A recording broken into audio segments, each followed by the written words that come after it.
listening to what he was saying, I said, "You conversion experience." But this is not to say that I didn't recognize that there was racism and prejudice in our society. Of course there is. Of course there was. But, my mother was quite an amazing person. She'd always say to me, if you walk into an auditorium full of racist, bigoted people, she said, you don't have a problem. They have a problem. Yes. That's the truth. Because, see, they're going to all cringe and wonder if you're going to sit next to them, whereas you can go sit anywhere you want. And, that's kind of the way I led my life, recognizing that, of course, there are going to be people out there who allow Satan to stimulate their minds. But you don't have to let that control you. Yeah. You get to decide what is going to control the kind of person you are. I remember when I was in the 8th grade, having come through my period already when I was just a horrendous student. I was the worst student imaginable. But, my mother made me read books, made my brother read books. And really, that kind of changed my life. And, I went from the worst, me saying, Benny, how do you work this problem? And I'd say, sit at my feet, youngster, while I instruct you. It was kind of fun to be able to do that. But I remember, in the 8th grade at Wilson Junior High School, I had really turned things around. I was a top student. And top student always got a special award at the end of the semester. And I knew I was going to be the one this year. I was the only black student. And you would take your report card around to each teacher and they would mark it. And I had all A's and I was down to the last class, which was band. And I was quite good in band, so I knew I was going to get an A in there. And the turkey teacher gave me a C. What? Want to ruin my chances. But to his chagrin, band didn't count. So I still got the award. And, if any of you saw the movie Gifted Hands, you saw the situation where the teacher berated all the other students for letting a black student be number one in the class. That's the kind of thing I grew up with. So have I seen racism and prejudice? Yes, but I also recognize that the reason the teacher said those things is because the teacher was ignorant, didn't really understand. They had very different ideas about what black people could achieve. And there are still people who feel that way today, and I understand that. But also, we need to recognize that not everything is racism. There are a lot of people who bring up racism no matter what is going on. And, I remember as a first-year medical student at the University of Michigan, I did terribly on my first set of comprehensive exams. And I was sent to see my counselor, and he looked at my record. He said, you seem like a very smart young man. I bet there are a lot of things you could do outside of medicine. Oh. He said I should drop out of medical school. He said I wasn't cut out to be a doctor. And that I was just going to torment myself and everybody else. And why don't I just could drop out now? They would help me to be able to get into some other area. And I was devastated because it was the only thing I'd ever wanted to do since I was 8 years old. I just wanted to be a doctor. Finally get there, and the person at the university chooses to help you get through, tells you to drop out. I was devastated. And I did what I always do.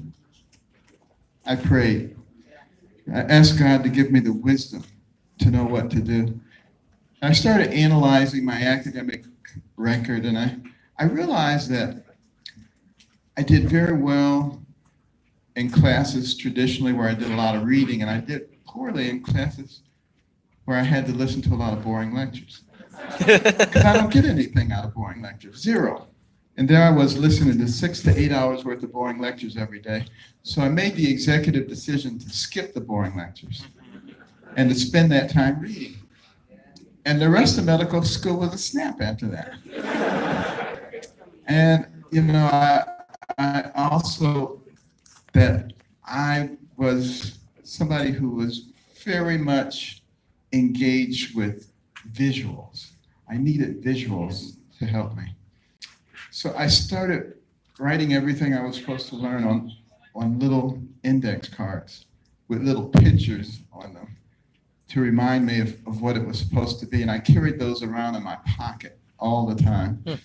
And my second year in medical school, even my brother, who was an engineering student, knew all the bacteria and what they were sensitive to, because I always had this. But, the interesting thing is, years later, when I went back to Michigan as the commencement speaker, I was looking for that advisor, because I was going to tell him he wasn't cut out to be an advisor. Because there's so many people who are just negative all the time. They're negative. And there's a lot of negativity in our society today also. Yes, sir. And one of the things that I just want to mention briefly here today is how important it is for everybody to really study history, to understand the real history. Amen. Not the fake history, but the real history of what has happened in this country.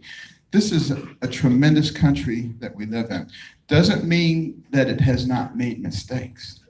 We've made some horrendous mistakes in this country and paid horrendous prices for it. Everyone makes mistakes. But we shouldn't try to hide that history. The worst thing you can do is cover up bad stuff that happened. And that way, you forget about it, your children forget about it, and the next thing you know, you're doing it again. You don't want to do that. That's the ostrich way of doing it. Stick your head in the sand and hope that there's nothing there. When you pull your head out, it's still there. We have to do better than that. Recognize when it comes to slavery, there are a lot of important lessons to be learned about slavery. Here was a situation, particularly in some of the states like Mississippi and Alabama, where in many cases there were more slaves than there were masters. And they were concerned about being able to keep the slaves under control. So what did they do? Divide them. You tell the ones in the house, you're better than the ones in the yard. You tell the ones in the yard, you're better than the ones in the field. You got it. And you keep that tension going, and then there's no way that they're going to accumulate the power that they need in order to control their own destiny. And then after slavery ended, you tell the light-skinned ones, you're better than the medium-skinned ones. The medium-skinned ones, you're better than the dark-skinned ones. And on it goes. Today, they try to divide conservatives and liberals. They want to make sure that there's no getting together between those groups. Why is that so important? Economic power. You got it. Do you realize that in the African American community in this country, there is over $1 trillion in assets? There are less than 10 countries in the world that have $1 trillion GDP, just to put that in perspective for you. You look at some of the successful communities in our country, Jewish, Korean, what do? They turn that dollar over in their community a couple of times before they send it out. That's how they accumulate wealth. If black people learn how to do that, you want to talk about some wealth. We don't talk about black power, we talk about green power.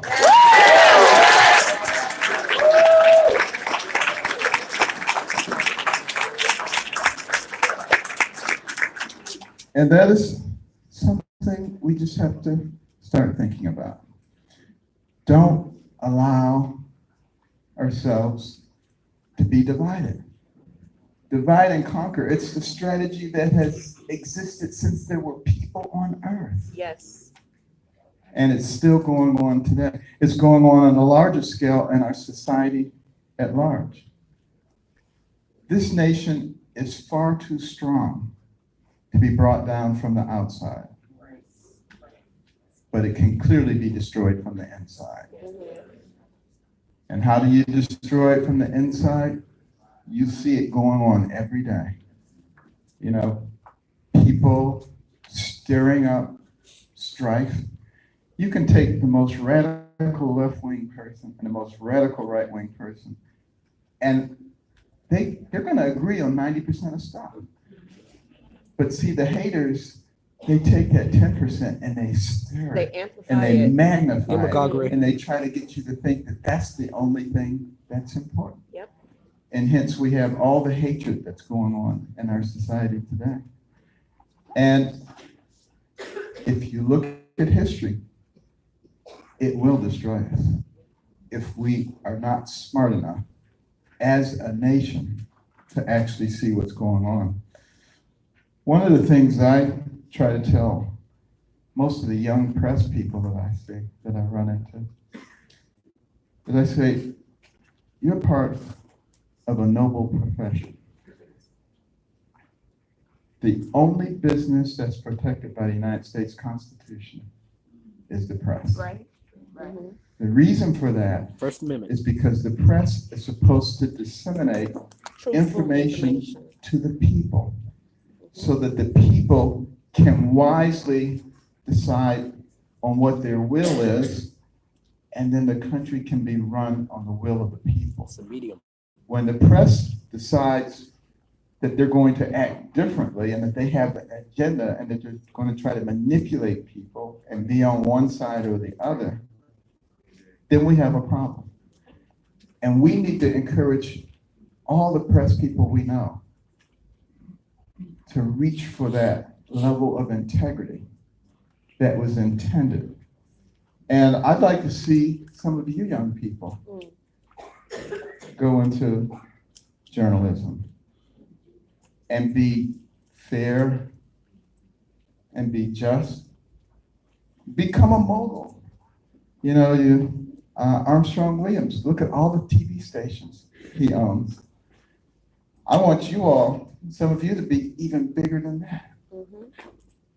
And be able to have networks that emphasize fairness and justice. It is possible to do. You know, it's in our pledge, liberty and justice for all. But are they just meaningless words? Or is it something that we're actually willing to advocate for? Something that we're actually willing to fight for? We have the ability to do that. Amen. And then when it comes to fairness, a lot of times people want it to be only fair for them. They don't care about other people. Yep. Now, one of the things that's been argued about for decades now is the whole concept of, do we take somebody's skin color and then we use that to give them a special advantage? Well, you know, what I advocate is something I call compassionate action. And what that means is we don't look at a person's skin color, we look at a person's circumstances. What are the circumstances? That's powerful. from which they- That's powerful. You know, we have always been a compassionate society. And, you know, if somebody came from, you know, the worst environment and, you know, they've achieved at an extraordinary level, and then there's somebody else who came from the best of circumstances and they've achieved at an extraordinary level, yeah, I say give the one who came the furthest a little bit of advantage, absolutely.